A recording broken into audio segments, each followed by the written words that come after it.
Lenza izethulo ijaji uMonwa Tefo lithe ukushona kwezinye iziguli ezabe ziphazamiseke ngokwengqondo ezasuswa esikhungweni sezempilo ilafe esidimeni zawubekwe esikhungweni ezingenzi inzuzo kwaba umphumela obudedengu bukalo engumphathiswa wezempilo eGauteng uQedani Mahlangu. Ikhomishani yayiphenya ngalesi sibhicongo esenzeka ngo-2016 yathola ukuthi ke iningi leziguli zabulawa indlala, amakhaza nokunganakwa. Ms. Mahlangu proceeded to terminate the contract between Life Esidimeni Care Center and the Gauteng Department of Health, despite numerous expert advice and warnings from the professionals in mental health and stakeholders.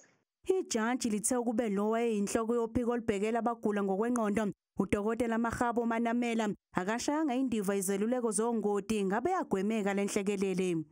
She could have saved the many lives as she visited the NGOs and could see that they were not adequately equipped and some of the personnel were not adequately qualified to care for the mental health care users.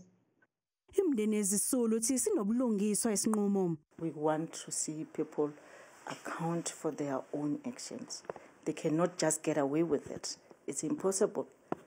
We are furious. I am furious because everything was fine. Honestly speaking, everything was fine until somebody somewhere switch off the lights. Inhlangano iTreatment Action Campaign isamukele isinqumo senkantolo.